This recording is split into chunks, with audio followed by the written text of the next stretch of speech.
Dahil ikaw may hawak ng baril ngayon, huwag kang mapuputok, ha? Oo.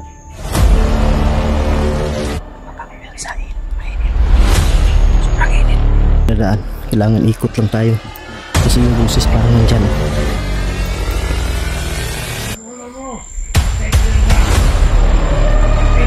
Yun mga idol, balik bundok na tayo.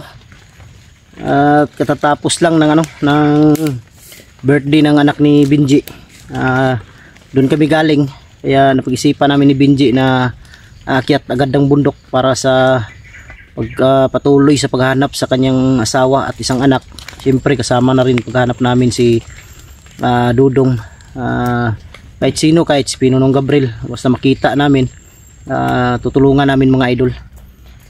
Ulitin ko, maraming salamat sa nagpaabot ng tulong para sa birthday ng anak ni Benji. Bumili din kami ng ng pagkain namin dito sa bundok. Bumili din kami ng grocery para may baon kami. At maraming salamat din sa may magbibigay pa ng pang Jollibee ng Tutukan. Ha? Tutukan. Gira no? May bakbakan. Oh? Saan banda di? May bakbakan mga idol. Oh? Karon.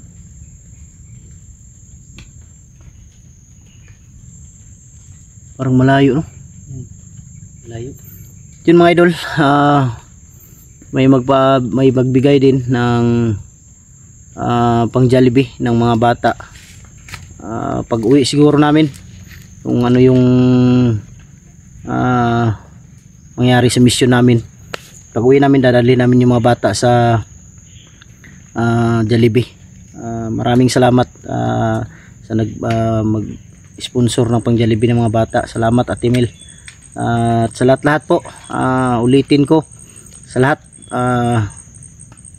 nagpaabot ng ng tulong pang birthday ng bata. Maliit na halaga pero malaki na yan para sa amin, para masaya yung bata kasi mga idol, dahil nakabili tayo ng niya, cake. First time doon niya nagkuha ng cake. Oh. First time doon niya. And first time daw ng bata na may cake sa kanyang birthday. Kaya kaya nahiya no. Nahiya siya. Diyos nang bahalang gumanti sa inyo mga idol. Bumalik kami mga idol dahil nag-usap kami ni Lolo kanina. Ang sabi ni Lolo na alam niya kung saan ngayon yung mag-ina ni Benji, kaya bumalik kami agad. Tinuro niya sa amin dito na area, kaya yun ang alamin namin kung nandito, kasi si Lolo pag nagsabi yan talagang totoo yan. Kaya medyo may yun si Lolo kanina, parang may hindi nga siya nakapagdasal kanina dahil masakit daw yung niya, yung lalamunan. Makati. Kaya sabi ko sa kanya na tatablan kapalalo ng ng ganyang sakit. Sabi niya kahit sino na tatablan talaga ng sakit dahil material na katawan. Yung material yung katawan natin, pero yung espiritu ni Lolo buhay na buhay. Kaya pala palipat-lipat si Lolo ng ng katawan, yung espiritu niya. Pagdating daw ng araw, hindi ko na makilala si Lolo, hindi namin makilala dahil iba na namang katawan yung dadalhin niya. Siya makilala niya kami, pero kami hindi namin siya makilala. Kaya nga may binigay si Lolo sa amin ng mga orasyon, mga agimat, dahil yun daw ang palatandaan, yun daw ang magpapatunay na siya yung tao na yun. Kung sakali man na magpahinga na yung material na katawan ni Lolo, papasok na siya sa ibang katawan, makilala din namin siya. dahil sa pamamagitan ng binigay niya, yung sabi niya sa amin. Kaya yun, tuloy tayo sa mission ngayon. Sana makita natin agad o makuha namin agad ang mag-ina ni Binji para sama-sama na sila dahil magpapasko na. Yun ang pangarap ni Binji, na makuha yung asawa niya at isang anak. Laging hinahanap din ng 2 bata yung kanilang ina. Sana makuha natin agad dahil si Binji mga idol, sobrang matagal na daw. Tagal na, Ji. Tagal na.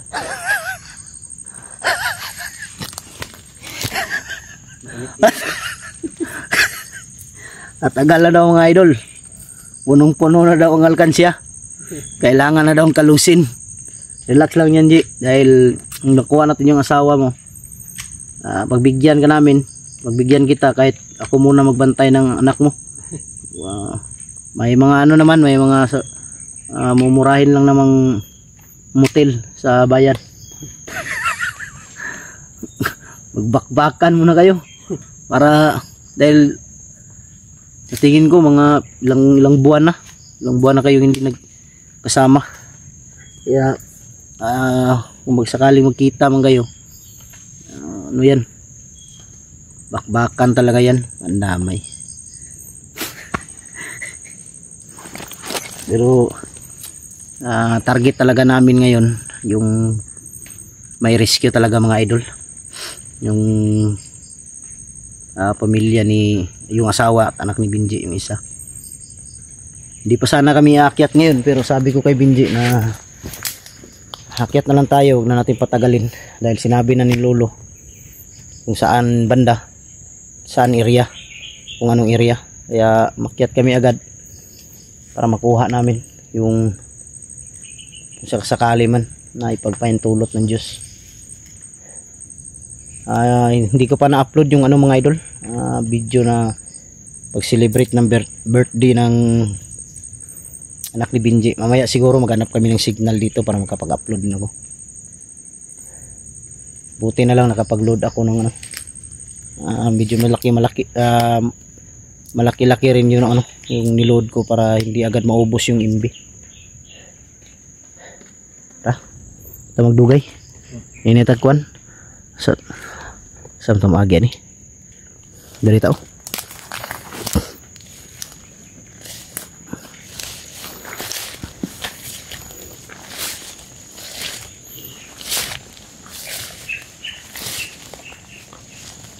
So lang si dalas pusil di. Si may mga istorya ni mo di sa nagkuan sa birthday si mga anak. Salamat ra gud. Sabot ang sira lang Bisaya. Oh, sabot Bisaya lang. Daghang salamat sa nag-sponsor sa birthday sa akong anak. Kinsa man ka, wa ko kailan ba? Salamat kayo. Yun mga idol.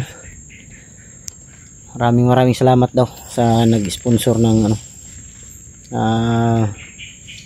birthday ng anak ni Binji. Kanina pa sana kami mag-umpisa mga idol. Problema lang, pasilong muna kami dahil biglang umulan. Ngayon uminit na naman.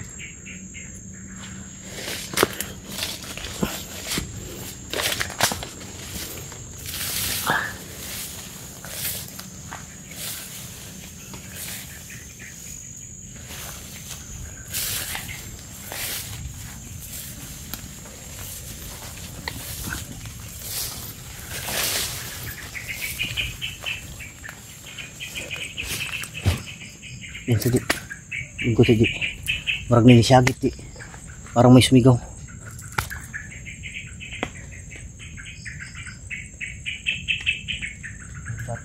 Ha? Parang bata no? Parang iyak ng bata mga idol.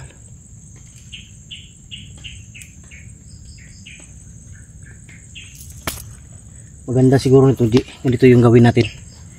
Kailangan natin gumamit ng ng magandang paraan. Kung may makita tayo ngayon, sakali man may makita tayong bandido, huwag na lang siguro natin patayin muna. Sundan natin kung saan sila patungo. At baka marinig natin sa usapan nila na mabanggit nila yung sawat anak mo. Sundan natin para malaman talaga natin kung saan nilagay. Kung mas maganda dito, kung makahuli tayo ng isa, paaminin natin kung saan dinala para makuha natin agad. Huwag na natin patagalin, baka ano pang mangyari ba. Hindi natin alam mga takbo ng utak ng mga bandido na yan, mga sira na yan. Kaya kailangan nating gawa ng paraan agad. Ganun na lang, huwag muna natin patayin. Hintayin natin at sundan natin kung saan sila patungo. Kung maaari lang, Ji, huwag kang, dahil ikaw may hawak ng baril ngayon, huwag kang mapuputok, ha? Oo.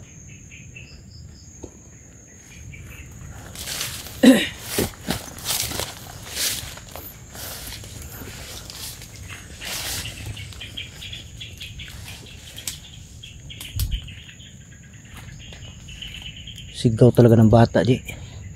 Iyak ng bata ba? Gimana ito, saan banda yan? Parang malayo. Hindi tayo doon yung mas malayo.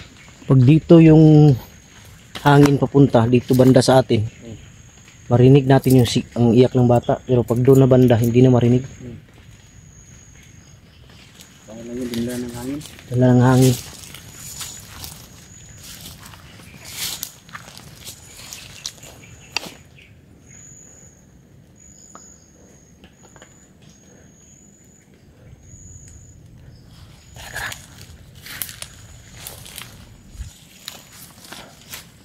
O, tara, oh.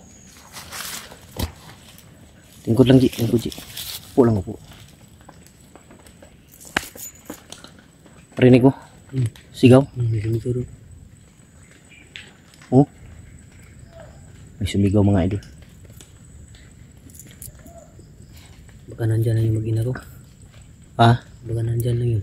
Pag nandyan yung mag-ina mo, huwag tayong padalos-dalos. Kailangan gamitin natin yung ano. Kailangan tahimik na pag-rescue ba.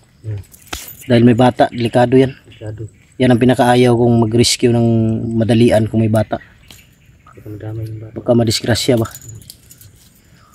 Kargo di konsensya pa natin yan. Kailangan talaga maingat.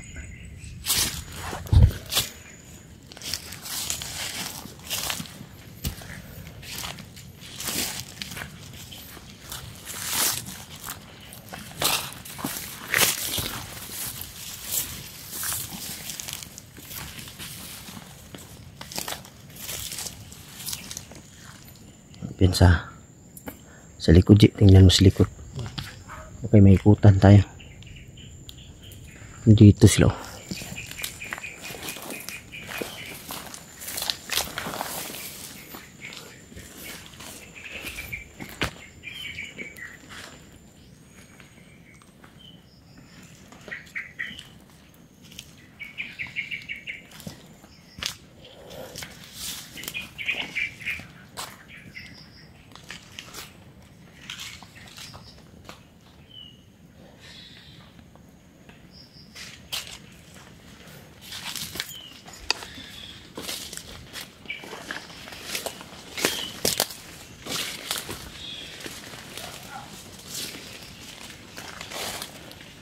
May kakaibang sigaw dyan, banda. Yan, oh. Kakaibang sigaw.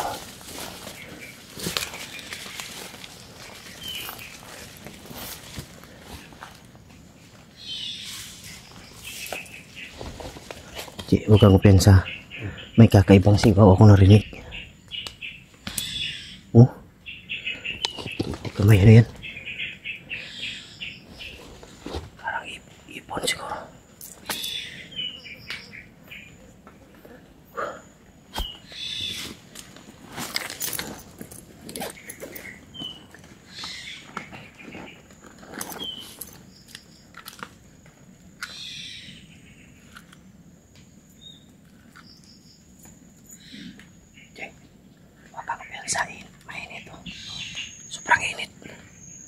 Mainit na naman mga idol. May ano dito. Yun o. Sigurado ko marami sila dito.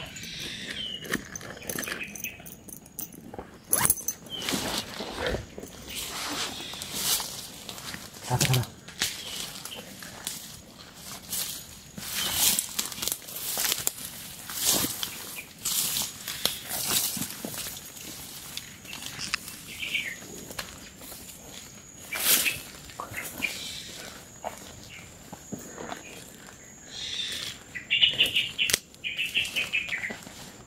Dito tayo dadaan. Kailangan ikot lang tayo. Kasi yung busis parang nandyan. Oh. Kailangan din natin sila masalubong.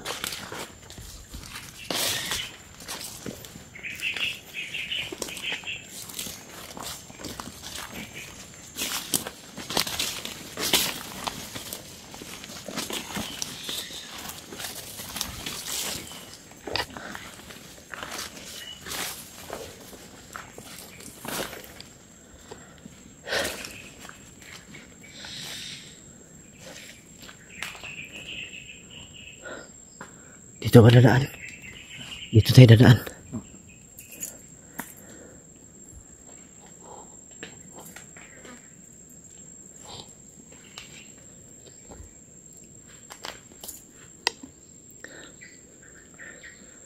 Pensa, nawala na naman yung sigaw.